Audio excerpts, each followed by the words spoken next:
todos, bienvenidos a Voces Humanistas. Mi nombre es Juliana y hoy estamos en un nuevo episodio de nuestro video podcast, donde abordaremos diferentes situaciones desde una mirada más humana, más comprensiva y más real. Hola, mucho gusto a todos. Me presento. Yo soy Michelle.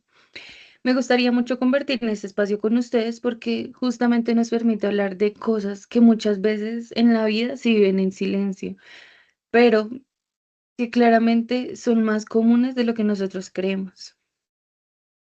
Tienes razón, Michelle. Un gusto, mi nombre es Laura y sí, totalmente como lo dices, a veces desde afuera todo parece que estuviera bien, pero internamente las personas pueden estar como pasando por conflictos muy fuertes. Hola a todos, me presento, mi nombre es Natalie. Creo que algo importante de este tipo de espacios, que no venimos a juzgar ni a decir que está bien o que está mal, sino pues en sí a tratar de entender lo que la persona está viviendo. Exacto, y en el caso de hoy conecta mucho con eso. Vamos a hablar de una situación que seguramente muchos jóvenes, especialmente aquellos universitarios, pueden como llegar a sentir en algún momento. Exacto. Y más cuando nos enfocamos en el hecho de que hay como cierta presión familiar o algunas expectativas como muy marcadas sobre la persona de lo que debería hacer con su vida. Y ahí empieza una pregunta muy fuerte. ¿Esto es lo que realmente quiero y elegí yo? O simplemente estamos cumpliendo con lo que otros esperan de mí. Entonces hoy queremos abrir este espacio para reflexionar sobre eso, sobre la autenticidad, la toma de decisiones y también ese conflicto interno que aparece cuando sentimos pues que no estamos viviendo nuestra propia vida. Así que bueno, sin más, vamos a presentar el caso que vamos a analizar el día de hoy. Bueno, entonces para entrar un poco en contexto, hoy vamos a trabajar el caso de un estudiante de último semestre de medicina. En sí es una persona que desde afuera podríamos decir que es muy exitoso, tiene buenas calificaciones, ha cumplido con todo su proceso académico y está pues a punto de graduarse. Sí, o sea, claramente estamos hablando de una persona que ha sostenido su nivel de exigencia durante mucho tiempo y que probablemente ha sido visto por su entorno como un ejemplo de disciplina o quizás de un logro. Sí, pero cuando empezamos a mirar un poco más allá de lo académico, parece algo muy distinto. Él expresa a veces que a pesar de todo esto no se siente conectado con su vida, siente que no eligió realmente el camino adecuado. Y es algo importante, es que no lo dice desde el rechazo total hacia la medicina, sino más bien desde una sensación de vacío, como si esta, no sé, estuviera cumpliendo un guión que no escribió él. En sí, él menciona que tomó esta decisión en gran parte por la influencia de sus padres, quienes también están en el área de salud. Entonces, de alguna manera, en sí creció dentro como de ese contexto donde ya había una posibilidad sobre lo que debía hacer, ¿sí? Y si vemos esto es como algún punto clave, porque no estamos hablando como de una decisión aislada, sino que fue algo que se fue construyendo a medida del tiempo. Estuvo dentro de su familia, fueron sus experiencias vividas y lo que le enseñaron a él. Claro, y ahí empezamos a ver un poco su experiencia. No solo se puede reducir a no le gusta la carrera, sino que hay todo un trasfondo emocional y algo personal. Además, este malestar no solo queda en lo que piensa, sino que ya está afectando otras áreas de su vida.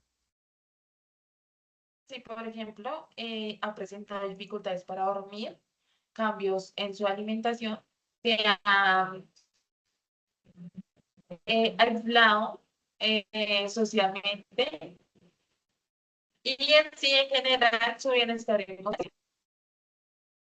Y también algo que se recalca mucho y que llama mucho la atención es que esta personita no logra expresar lo que siente, no ha podido hablar, no ha podido hablar eso con su familia y mucho menos con las personas cercanas a él.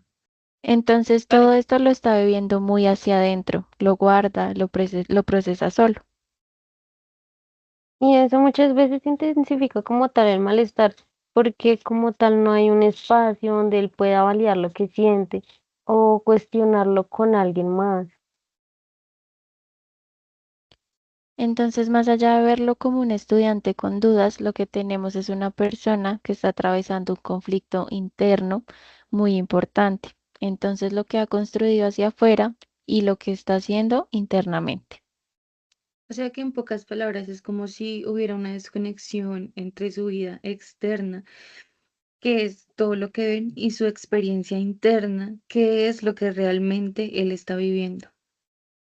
Y eso nos lleva a otra pregunta que es muy fuerte, como ¿qué pasa cuando una persona se da cuenta que ha estado viviendo más para cumplir las expectativas que para sí misma? Y también, ¿qué hace con eso? Porque no es una decisión fácil. Implica también muchas cosas, tanto como familia, identidad, miedo, incertidumbre, ¿sí? Entre otras. Sí, Nata, bueno, ya entendiendo un poco el caso, me gustaría que ahora lo miremos desde un enfoque más humanista. ¿Cómo podemos comprender lo que esta persona está viviendo más allá de lo evidente? Yo creo que algo clave aquí para entender es que no solo se trata como de una decisión profesional. Ya hablando un poquito más desde el enfoque humanista, lo importante es el cómo está experimentando su vida. Y lo que vemos es como una desconexión interna que es bastante fuerte. Totalmente. Por ejemplo, desde lo que plantea Rogers, podríamos hablar un poco de esa incongruencia. Es decir, hay una diferencia entre lo que él realmente siente y lo que está mostrando o viviendo hacia afuera. Claro, como si por fuera estuviera cumpliendo con todo, en sí ser buen estudiante, estar a punto de graduarse, pero en sí por dentro no se siente identificado pues con eso. Exacto. Y lo que hace esta incongruencia es generar un malestar, porque la persona empieza a sentirse como tal desconectada de sí misma. También podríamos pensar en algo más profundo, como por ejemplo una crisis de sentido. Sí, ahí entra lo que se conoce como angustia existencial, no solo como no me gusta lo que hago, sino más como qué estoy haciendo con mi vida o esto realmente tiene sentido para mí. Y sí, y eso es muy fuerte porque implica cuestionar decisiones que han tomado años, incluso toda una identidad construida. Además, también tenemos que tener en cuenta su contexto. Él creció en una familia en donde ya había como una expectativa clara que era seguir el camino de la medicina. Y ahí podríamos hablar un poco sobre el campo de la fenomenología, ¿no? Sí, el campo fenomenológico se refiere como a cada persona, cómo construye su realidad y a partir, obviamente, de sus experiencias, en este campo, su mundo ha estado muy influenciado por su familia, sus valores, lo que esperaba de él. Entonces, no sé qué, no sé, no es que se haya elegido libremente desde cero, sino que su decisión estuvo condicionada por en sí, por todo ese entorno.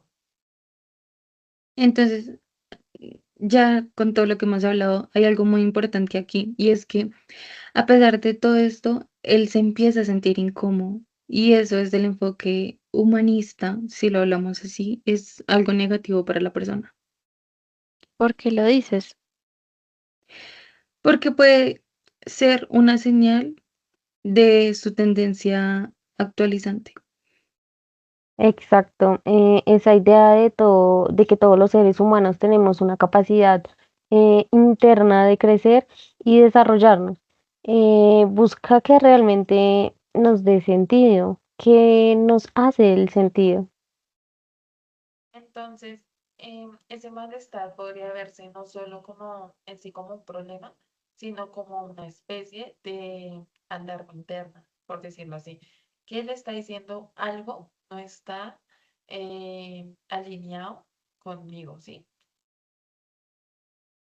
Me parece muy importante eso porque cambia completamente la forma de cómo vemos como el caso.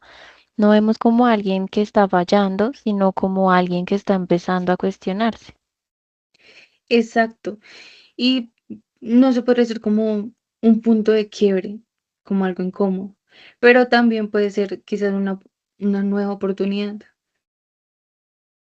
También hay algo que no podemos dejar de lado, la verdad. El hecho de que él no exprese lo que siente.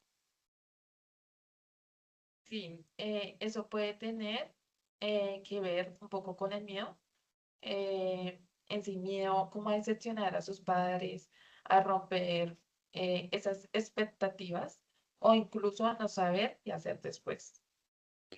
Exacto. Y cuando una persona no puede expresar lo que siente, sus experiencias, esta incongruencia, por decirlo así, se vuelve como más intensa, porque todo lo está conteniendo la persona. Entonces, si lo resumimos, estaríamos viendo a una persona que, Está viviendo una desconexión entre lo que hace y lo que siente. Que en sí ha construido su camino en función de expectativas externas. Y que ahora mismo empieza esa personita a cuestionarse, lo que quizás le puede generar como mucha angustia, pero también le genera como una posibilidad para cambiar. En este sentido, el enfoque humanista nos invita a no reducir este caso de problema como solo a lo académico o lo vocacional, sino verlo como un proceso profundamente humano, donde hay una búsqueda del sentido, la entidad como tal y la autenticidad. bueno, después de entender el caso desde esa mirada profunda, creo que es importante preguntarnos qué necesita realmente esa persona en este momento. Yo empezaría quizás por algo básico, pero que muchas veces no está. Él necesita un espacio en donde pueda expresarse con libertad, un lugar en donde no se sienta juzgado ni presionado. Sí, totalmente, porque él ha estado guardando todo eso que siente. Entonces, una de sus principales necesidades es poder poner una palabra de experiencia interna. Sí, también no hablar solo por hablar, sino sentirse realmente escuchado, que alguien en sí valide lo que él está sintiendo, sin pues sin minimizarlo, ¿no? Y yo agregaría algo más, necesita reconectar consigo mismo. Claro, eh, eso más que todo porque él está enfocado como a cumplir todas las expectativas externas y ha dejado de preguntarse el qué quiere realmente para él. Ahí entra la necesidad de autoexploración, donde volver a preguntarse cosas como qué me gusta, qué me hace sentido, qué quiero para mi vida. Y eso no es fácil porque en sí implica cuestionar decisiones importantes, pero también es necesario para poder pues en sí avanzar. Y también podríamos pensar un poco sobre la autonomía, ¿no creen? Totalmente de acuerdo. Principalmente porque él necesita fortalecer su capacidad para poder tomar decisiones propias y no solo basadas en lo que las otras personas esperan de él. Pero sin verlo como algo brusco, sino verlo como más como un proceso. No es deja todo ya, sino empezar a construir una voz propia, ¿no creen? Sí, y no podemos olvidar también el bienestar emocional porque ya hay señales de que solo le está afectando, sino también el sueño, la alimentación, el aislamiento. Y claramente no es algo que solo sea mental, sino que principalmente ya está dando como un impacto para su vida cotidiana. Entonces, con esas bases que tenemos sobre las necesidades, ¿qué objetivos podríamos plantear para un proceso de acompañamiento? ¿Qué creen? Uno muy importante sería favorecer la autenticidad, es decir, que pueda vivir una de las maneras más coherentes con lo que siente. Yo digo que también promover el autoconocimiento en sí que él entienda mejor sus emociones, sus deseos, incluso sus conflictos. Y también algo clave de lo que podríamos hablar sería como la facilitación de la toma de decisiones, no decidir desde la presión o el miedo, sino de lo que él realmente quiere. Claro, y por supuesto mejorar su bienestar emocional, que pueda sentirse más tranquilo, más conectado consigo mismo.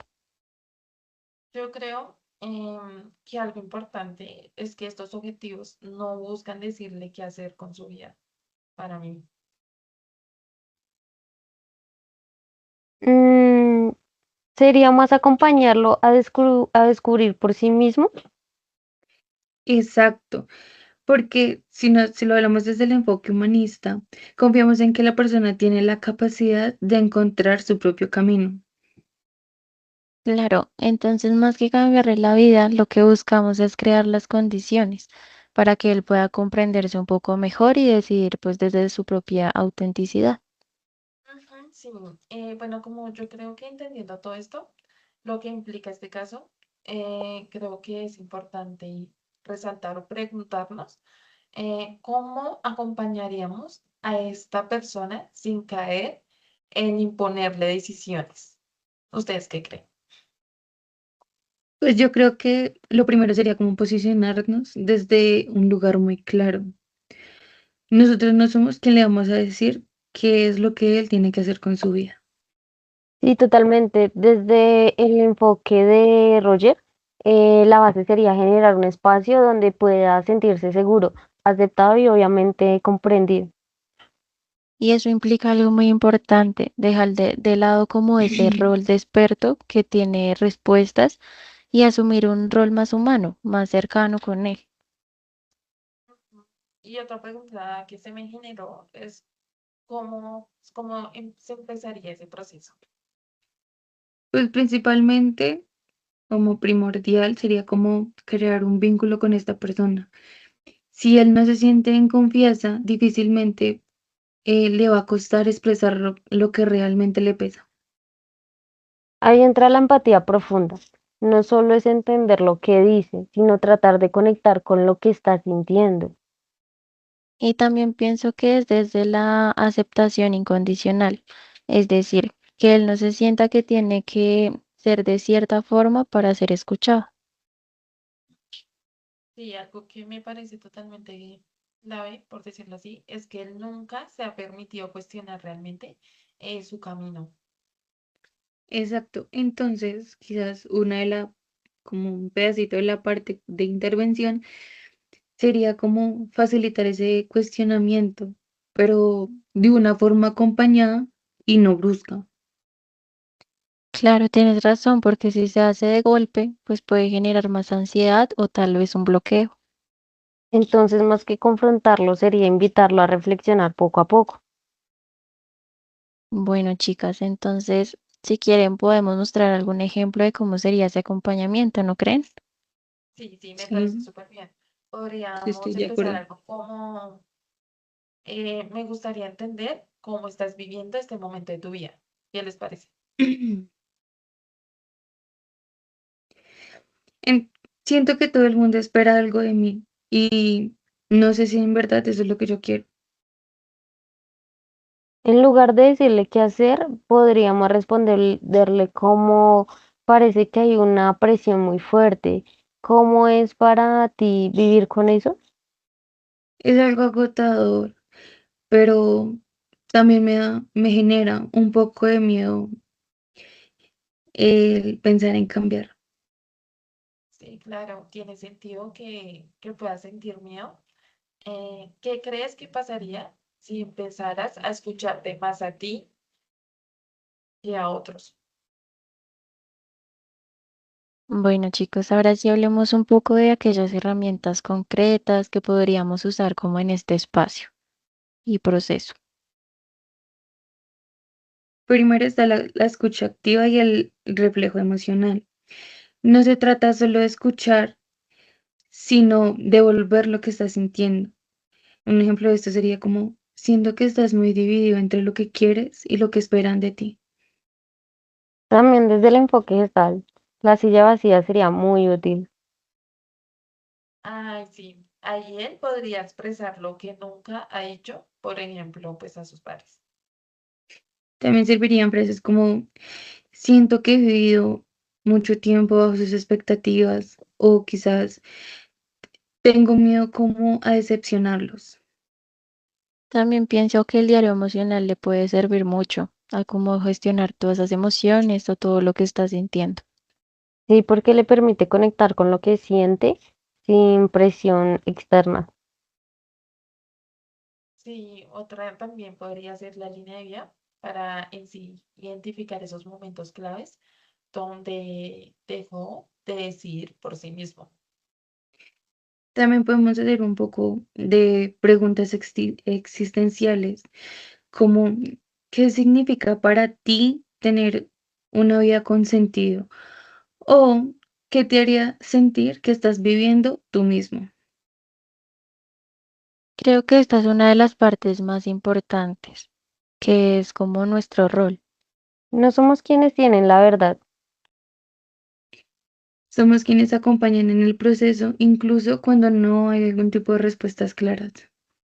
Sí, y eso implica tolerar la incertidumbre porque puede que él no tenga claro qué hacer durante pues mucho tiempo, digo yo. También implica algo difícil y es no proyectar nuestras propias ideas. Claro, porque no podría pensar él, yo en su lugar haría esto, porque no es él.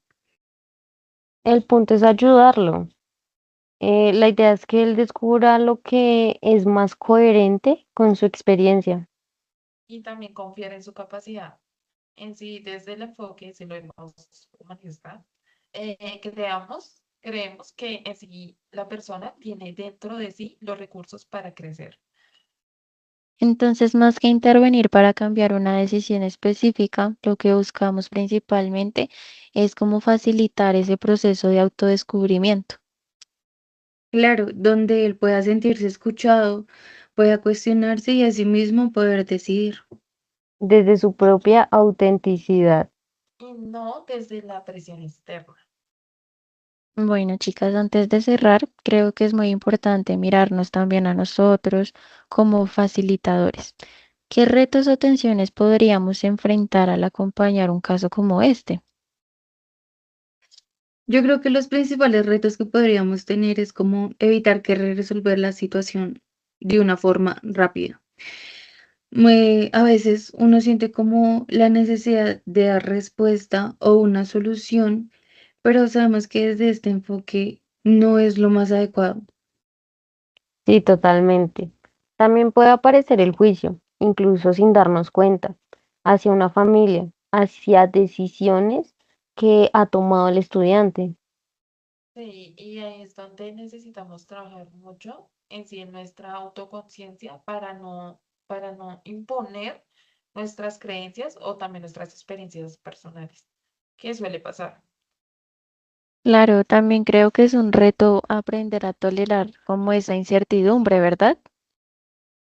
Exacto, porque como tal no es un proceso que no tiene resultados inmediatos. Es un proceso que puede ser lento, confuso. Y aún así, nuestro rol es sostener ese proceso, no acelerarlo. Sí, y además en sí acompañar este tipo de situaciones también nos puede de alguna manera confrontar con nuestras propias decisiones de vida. Claro, esto nos lleva a como preguntarnos cosas como ¿yo estoy viviendo de forma auténtica? Entonces, más que ser un rol técnico, es ser facilitador, como que implica un trabajo personal constante. Bueno, para cerrar este caso, nos deja una reflexión muy importante. El éxito externo no siempre refleja el bienestar interno, ¿verdad? A veces detrás de los logros hay personas que están cuestionándose profundamente em, su vida, más que todo. Y ahí es donde nosotros desde el acompañamiento humanista esto cobra sentido, en escuchar, en comprender y en sí mismo respetar las experiencias de los otros. No para decirle qué camino tomar, sino para ayudarle en sí en ese camino a descubrir cuál es realmente el suyo.